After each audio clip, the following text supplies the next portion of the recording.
السلام علیکم ورحمۃ اللہ وبرکاتہ۔ امید ہے آپ تمام سامعین و ناظرین بخیر و عافیت سے ہوں گے۔ آج کے ویڈیو میں آپ تمام سامعین و ناظرین کا خیر مقدم اور استقبال ہے۔ آج کے ویڈیو کا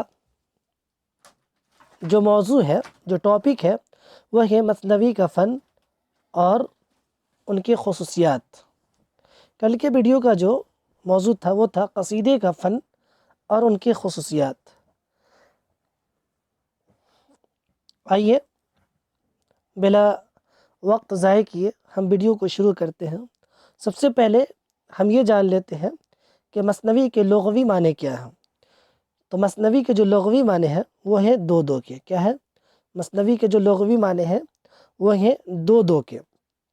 آپ کو معلوم ہوگا کہ مثنوی جو ہے عربی زبان کا لفظ ہے جو مثنا سے، یعنی آپ اگر عربی سے ذرہ برابر بھی واقف ہوں گے تو آپ گنتی جو کرتے ہیں جیسے واحد، اثنان، ثلاثہ، اربع، تو اس میں ایک اثنان آتا ہے، اسی سے مثنوی بنا، یعنی دو۔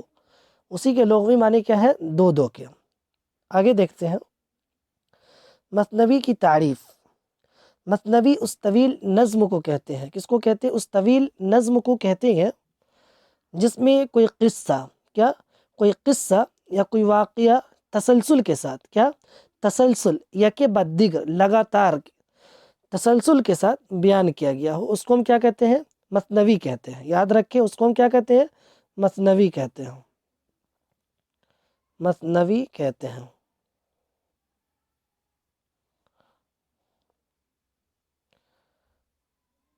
مثنوی ایک بیانیہ صنف ہے۔ کیا ہے؟ سوال آتا ہے کہ مثنوی کیسا صنف ہے؟ تو مثنوی ایک بیانیہ صنف ہے۔ کیا ہے؟ بیانیہ صنف ہے۔ اس میں خیال مربوط رہتا ہے، جو تخیل ہے، انسان کی جو سوچ ہے وہ کیا رہتا ہے؟ مربوط رہتا ہے۔ بات سے بات نکلتی ہے اور قصہ بتدریج آگے بڑھتا ہے، یعنی لگاتار آگے بڑھتا ہے، اسی کو مثنوی کہتے ہیں۔ اچھا، مثنوی میں ایک خاص ہوتا ہے واقعہ نگاری۔ کیا ہوتا ہے؟ واقعہ نگاری مثنوی کی سب سے اہم خصوصیت ہے۔ یاد رکھیں گے کہ واقعہ نگاری جو ہے مثنوی کی سب سے اہم خصوصیت ہے۔ مثنوی کا فن توضیحی ہے۔ کیا ہے؟ توضیحی ہے، یعنی مثنوی کا جو فن ہے وہ توضیحی ہے، یعنی اس کو وضاحت کے بغیر ہم نہیں سمجھ سکتے ہیں۔ یہاں غزل کی طرح رمز و ایما، یعنی اشارہ و کنایات میں ہم مثنوی کو نہیں سمجھ سکتے ہیں۔ اس لیے کہا گیا ہے کہ مثنوی جو ہے ایک توضیحی فن ہے، یہاں غزل کی طرح رمز و ایما کی بات نہیں کی جا سکتی ہے۔ مثنوی کو بیانیہ شاعری کی معراج بھی کہا جاتا ہے۔ کیا کہا جاتا ہے؟ مثنوی کو بیانیہ شاعری کی معراج کہا جاتا ہے۔ اچھا، یہاں پر وہ بات آ گئی جو میں آگے بیان کیا ہوں۔ لفظ مثنوی عربی زبان کا لفظ ہے۔ کیا ہے؟ عربی زبان کا لفظ ہے، لیکن بحیثیت صنف سخن مثنوی کی ایجاد فارسی میں ہوئی ہے۔ اردو نے اسے فارسی سے مستعار لیا۔ کس سے؟ فارسی سے مستعار لیا ہے۔ پھر سے سن لیجئے، لفظ مثنوی عربی زبان کا لفظ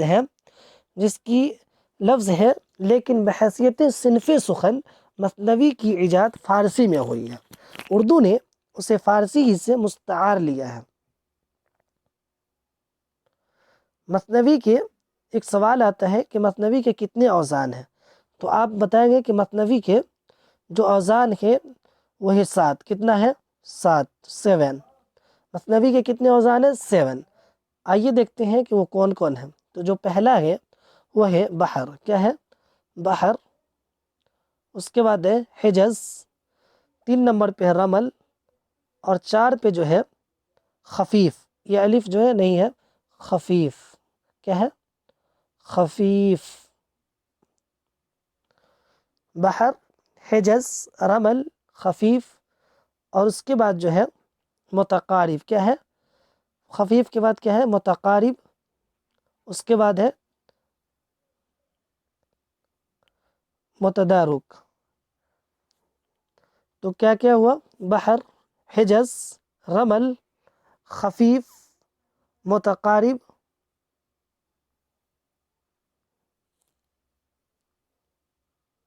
تو یہ کل ملا کے 7 ہو گیا۔ عام طور سے رزمیہ مثنوی کے لیے بحر متقارب، کون سا بحر استعمال ہوتا ہے؟ عام طور سے رزمیہ مثنوی کے لیے بحر متقارب، اور بزمیہ یہ غلط ہے، بے زے میم یہ ہے۔ بزمیہ مثنوی کے لیے بحر حجز یا بحر صریح استعمال ہوتا ہے۔ کیا ہوتا ہے؟ رزمیہ کے لیے بحر متقارب استعمال ہوتا ہے، اور بزمیہ کے لیے بحر حجز یا بحر صریح استعمال ہوتا ہے۔ رزمیہ مثنوی کی تعریف تو ہم جان لیتے ہیں کہ رزمیہ مثنوی کس کو کہتے ہیں اور بزمیہ مثنوی کس کو کہتے ہیں۔ تو رزمیہ مثنوی کی تعریف، جس مثنوی میں جنگ و جدال، کیا جنگ و جدال کا بیان ہو اسے رزمیہ مثنوی کہتے ہیں۔ کیا کہتے ہیں؟ رزمیہ مثنوی کہتے ہیں۔ جیسے علی نامہ، علی نامہ ایک مثنوی ہے، یہ کس کا ہے؟ نصرتی کا ہے۔ یہ ایک کیا ہے؟ رزمیہ مثنوی ہے۔ یاد رکھیں رزمیہ مثنوی کس کو کہتے ہیں؟ رزمیہ مثنوی جس مثنوی میں جنگ و جدال کا بیان ہو اسے ہم رزمیہ مثنوی کہتے ہیں۔ اس کی مثال علی نامہ، پوچھے کہ علی نامہ کیسی مثنوی ہے، رزمیہ ہے کہ بزمیہ ہے؟ تو آپ بولیں گے کہ رزمیہ ہے۔ پھر پوچھا جائے گا کہ علی نامہ کس کی تصنیف ہے؟ تو آپ بتائیں گے کہ نصرتی کا ہے۔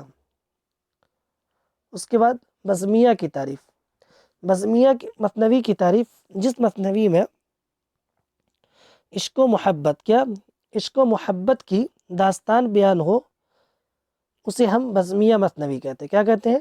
بزمیہ مثنوی کہتے ہیں۔ اس کی مثال ہے قطب مستری، کیا ہے؟ قطب مشتری، یا ہاں قطب مشتری کس کی تصنیف ہے؟ ملا وجہی کی ہے، جس کا نام ہے اسد اللہ۔ اس کا پورا نام ملا وجہی کا اصل نام کیا ہے؟ اسد اللہ۔ ملا وجہی کا اصل نام کیا ہے؟ اسد اللہ۔ اب آئیے دیکھتے ہیں کہ مثنوی کے عناصر کتنے ہیں۔ تو مثنوی کے عناصر حسب ذیل ہے، کیا ہے؟ مثنوی کے عناصر کیا ہے؟ حسب ذیل ہے۔ آئیے ایک کے بعد دیگر دیکھتے ہیں۔ تو پہلا جو ہے وہ حمد و نعت، کیا ہے؟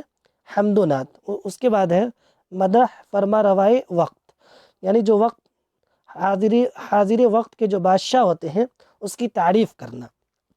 اس کے بعد ہے تعریف شعر و سخن، تعریف شعر و سخن۔ اس کے بعد جو ہے قصہ یا اصل موضوع، کیا ہے؟ قصہ یا اصل موضوع۔ اس کے بعد ہے خاتمہ، اس کے بعد کیا ہے؟ خاتمہ۔ چلیے آگے بڑھتے ہیں۔ حالی نے، یہ مولانا الطاف حسین حالی کا قول ہے، حالی نے مثنوی کو، کس کو؟ یاد رکھیں مثنوی کو سب سے زیادہ کارآمد صنف قرار دیا ہے۔ یہ سوال ہمیشہ آتا ہے کہ کس صنف کو حالی نے سب سے زیادہ کارآمد صنف قرار دیا ہے؟ تو آپ بتائیں گے کہ مثنوی کو۔ کس کو؟ مثنوی کو۔ اس کے بعد فنی اعتبار سے مثنوی کا امتیاز ہر شعر کے مصروں کا ہم قافیہ ہوتا ہے۔ فنی اعتبار سے مثنوی کا امتیاز ہر شعر کے مصروں کا ہم قافیہ ہوتا ہے۔ آگے دیکھتے ہیں۔ مثنوی میں ہر شعر کا قافیہ جدا جدا ہوتا ہے۔ کیا ہوتا ہے؟ مثنوی میں ہر شعر کا قافیہ جدا جدا ہوتا ہے۔ مثنوی میں اشعار کی تعداد مقرر نہیں ہوتی، آپ جتنا چاہیں آپ اس میں مثنوی بیان کر سکتے ہیں، جتنا شعر ہو۔ مثنوی میں غزل کی طرح ردیف و قوافی کی پابندی نہیں ہوتی۔ یاد رکھیں گے مثنوی میں غزل کی طرح ردیف و قوافی کی پابندی نہیں ہوتی ہے۔ مثنوی کی خصوصیت میں سے ایک واقعات نگاری کی بھی ہے، مثنوی کی خصوصیات میں سے ایک واقعات نگاری کی بھی ہے۔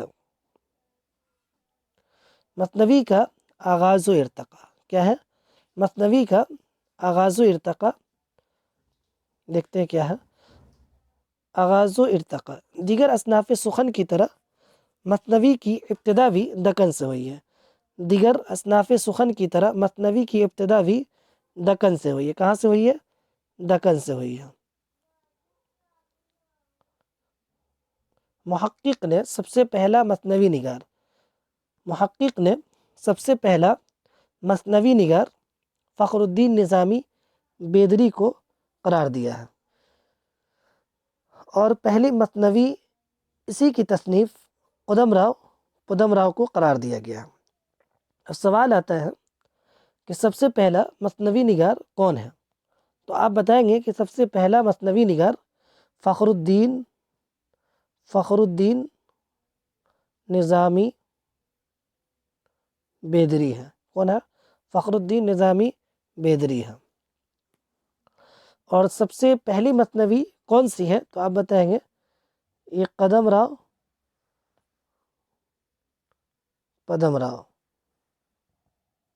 اس کو کوئی پدم راؤ پڑھتا ہے، آپ چاہے تو پدم راؤ پڑھے یا پدم راؤ پڑھے.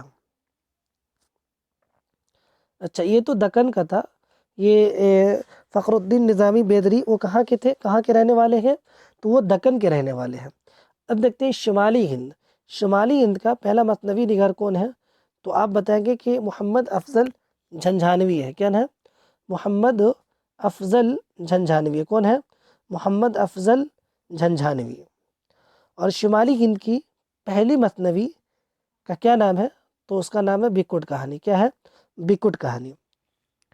پھر سے شمالی ہند کا سوال آتا ہے کہ شمالی ہند کا پہلا مثنوی نگار کون ہے؟ تو آپ بتائیں گے محمد افضل. اس کا ایسے بھی نام آتا ہے، اور کہیں کہیں پر محمد افضل جھنجھانوی. محمد افضل جھنجھانوی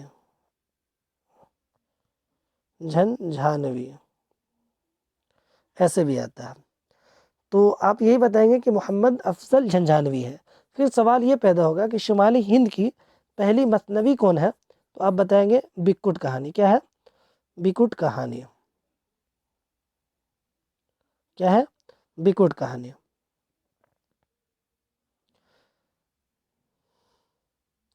تو یہ چند باتیں مثنوی کے متعلق تھا، جس میں بہت سارے پوائنٹس کو میں نے بیان کیا ہوں. تو میں ایک دو سوال آپ سے یہاں کر سکتا ہوں. آپ یہ بتائیں، نمبر ایک سوال یہ ہے کہ مثنوی کس زبان کا لفظ ہے؟ عربی کا، اردو کا، تیسرا ہے فارسی کا، یا پھر ترکی کا؟ آپ ضرور جواب دیں. عربی کا، اردو کا، فارسی کا، یا پھر ترکی کا؟ اس کے بعد دوسرا سوال ہے،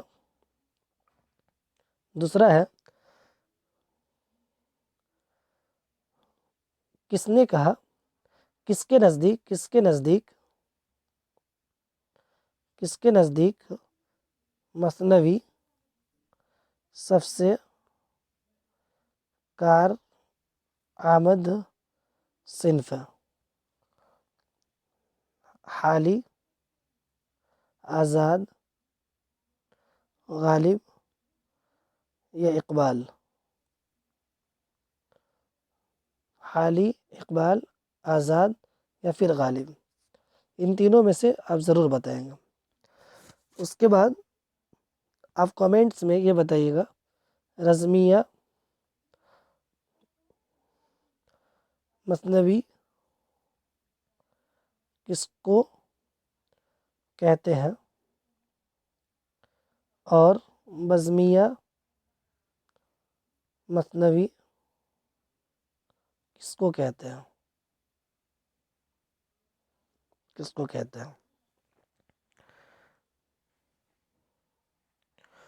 اس کے بعد جو آخری سوال ہے وہ یہ ہے کہ مثنوی کے لغوی معنی کیا ہے؟ لغوی معنی کیا ہے؟ تین، چار، دو یا ایک. ان تمام کا جواب آپ ضرور کامنٹ باکس میں دیں گے. تو انہی چند باتوں کے ساتھ میں اپنے ویڈیو کو ختم کرتا ہوں۔ السلام علیکم ورحمۃ اللہ۔